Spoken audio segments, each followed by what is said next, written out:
ప్రస్తుతం మలయాళ చిత్రాల హవా బాగా నడుస్తోంది. చిన్న కథ, సహజత్వం, హంగుల్లేని సెటప్లు, భారీ విజయం. ఇదే మలయాళ సినిమా ఫార్ములా.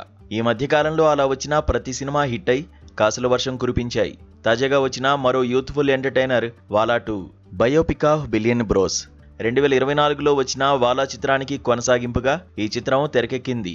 సావిన్ షా దర్శకుడు. సోషల్ మీడియాలో పాపులర్ అయిన హషీర్, అలెన్, వినాయక్, అజింజాయ్ కీలక పాత్రధారులు. ఏప్రిల్ మొదటి వారంలో మలయాళంలో విడుదలైన ఈ చిత్రం సూపర్ హిట్ అయి మొదటి వారం 100 కోట్లు కలెక్ట్ చేసి ప్రస్తుతం 200 కోట్ల మార్కును దాటింది. ఈ శుక్రవారం తెలుగు ప్రేక్షకుల ముందుకు వచ్చింది. మరి ఈ చిత్రం ప్రేక్షకులను ఏ మేరకు మెప్పించిందో చూద్దాం. హషీర్, అలన్, అజిన్, వినాయక్ నలుగురు స్కూల్ నుంచి మంచి స్నేహితులు. తరచూ గొడవలతో అల్లరి చిల్లరగా ఉంటారు. కాలేజీ రోజుల్లో ఈ గ్యాంగ్ చేసిన అల్లర్లు ఎన్నోసార్లు పెద్దల దగ్గర పంచాయతీ వరకు తీసుకువెళ్తాయి. ఓ సందర్భంలో పీటీ మాస్టర్ ముజీర్ విద్యార్థులు ప్రేమ పేరుతో బయట తిరుగుతున్నారని, ఫోన్లు ఉపయోగిస్తున్నారని గమనించి ఓ జంట ద్వారా క్లాసులో ఉన్న ప్రేమ జంటల్ని, ఫోన్ ఉపయోగించే వారిని బయటకు లాగుతారు. అలెన్ చెల్లి వేరే అబ్బాయితో తిరుగుతుందని ముజీర్ మాస్టర్ పిల్లల్ని పెంచేది ఇలాగేనా అంటూ తల్లిదండ్రులను అవమానిస్తారు. దాంతో ఆగ్రహించిన అలెన్ ఆ మాస్టర్పై చేయి చేసుకుంటాడు. దాంతో ఈ కుర్రాళ్ళు నలుగురు ఆవేశంలో డ్రగ్స్ తీసుకుని వారిని కామెంట్ చేసిన అందరిపై దాడికి దిగుతారు. పోలీస్ కేసు కావడం, కౌన్సిలింగ్ ఇవ్వడంతో ఆ నలుగురు స్నేహితుల్లో మార్పు వస్తుంది. దాంతో బాగా చదువుకుని విదేశాలకు వెళ్లి సంపాదించాలని నిర్ణయించుకుంటారు. ఈ జర్నీలో వారు ఎదుర్కొన్న సవాళ్లు ఏంటి, జీవితం వారికి ఏం నేర్పింది, ఫైనల్గా గమ్యాన్ని చేరుకున్నారా లేదా అన్నది కథ.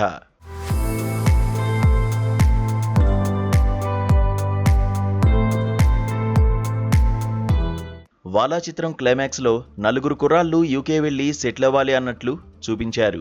మధ్య తరగతికి చెందిన కుర్రాళ్ళు యూకే లాంటి ప్రాంతానికి వెళ్లి చదివి సెటిల్ అవ్వాలంటే ఎలాంటి సవాళ్లు ఉంటాయి అన్న లైన్తో నిజ జీవితాలకు కనెక్ట్ అయ్యేలా వాలా 2 కథను నడిపించారు. సోదరులు కావాలని కోరుకునే ఇద్దరు స్నేహితుల కథతో సినిమా మొదలవుతుంది. ఆ స్నేహితులు నలుగురై స్కూల్, కాలేజ్ అల్లర్లు, ఇంట్లో చీవాట్లు, పోలీస్ స్టేషన్, కౌన్సిలింగ్ వంటి సన్నివేశాలతో నడుస్తుంది. అయితే ఇదంతా కూడా ఫస్ట్ పార్ట్కు దగ్గరగానే ఉంటుంది. కాలేజీలో గొడవలు, కుర్రాళ్లపై కేసు పెట్టకుండా పోలీస్ రక్షించడం, అక్కడి నుంచి జీవితం గురించి ఆలోచించడంతో ఇంటర్వెల్ కార్డు పడుతుంది. ఫస్ట్ హాఫ్లో ఫన్కు లోటు ఉండదు. కాలేజీలో ఎదురైన అవమానాలతో ఆ యువతలో వచ్చిన మార్పు, విదేశాలకు వెళ్లడానికి చేసే ప్రయత్నాలు, అక్కడికి వెళ్ళాక చదువుకు సర్వైవ్ కావడానికి పడ్డ కష్టాన్ని చాలా హృద్యంగా చూపించారు. క్లైమాక్స్లో వినాయక్ తండ్రి మరణం, హషీర్ సోదరుల్లో మార్పు, అలెన్ తన చెల్లిపై చూపించే ప్రేమ, బాధ్యత, ఇలా ప్రతి ఒక్కరి కథలోనూ చక్కని భావోద్వేగాలను పండించారు. యువత బాధ్యత గుర్తు చేశారు. కాలేజ్లో తల్లిదండ్రులు, టీచర్స్, పోలీస్కు మధ్య సన్నివేశాలు అలరిస్తాయి. పిల్లల విషయంలో తల్లిదండ్రులు, టీచర్స్ కూడా బాధ్యతగానే వ్యవహరించాలనే సందేశం ఇచ్చారు. అయితే లవ్ ఎపిసోడ్స్ ఉన్నా రొమాన్స్కు ఎక్కడా స్కోప్ ఇవ్వలేదు. తెలుగు ఆడియన్స్కు, యువతకు కనెక్ట్ అయ్యేలా కొన్ని అనిల్ రావుపూడి రిఫరెన్సులు, జయజానకి నాయక డైలాగులు, క్యాష్ అనుదీపు ప్రస్తావనలు తీసుకువచ్చి నవ్వులు పూయించారు. సినిమాలో ఎంతగా నవ్వించారో అంత భావోద్వేగాన్ని పంచారు.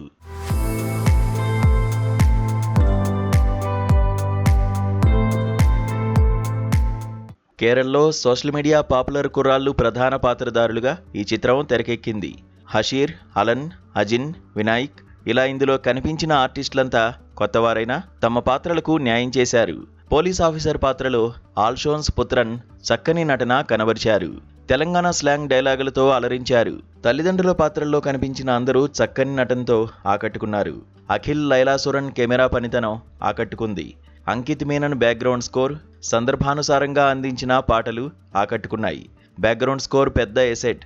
ఎడిటర్ కన్నన్ మోహన్ ఫస్ట్ హాఫ్లో స్నేహితుల మధ్య నడిచే సన్నివేశాలకు కాస్త కత్తెర వేసుండాల్సింది. విపిన్ దాస్ రాసిన కథను సావిన్ షా చక్కగా తెరకెక్కించారు. అయితే ఫస్ట్ హాఫ్ కాస్త గందరగోళంగా ఉన్నా సెకండ్ హాఫ్ మాత్రం చాలా బ్యాలెన్స్డ్గా తీర్చిదిద్దారు. స్క్రీన్ ప్లే బాగుంది. రకరకాల కారణాలతో కుటుంబాలను వదిలి దూరం వెళ్లిన యువత ఎలా రియలైజ్ అయ్యారు, వారిలో వచ్చిన మార్పుతో కుటుంబానికి ఎలా అండగా నిలిచారు అన్న లైన్ క్లైమాక్స్లో ఎంతో బలంగా నిలిచింది. దర్శకుడు ఆ సన్నివేశాలు తీర్చిదిద్దిన తీరు అభినందనీయం. నిర్మాణ విలువలు బాగున్నాయి. సినిమా అంతా న్యాచురల్గా ఉంది. అనువాద విషయంలో కాస్త జాగ్రత్త తీసుకుని ఉంటే బాగుండేది.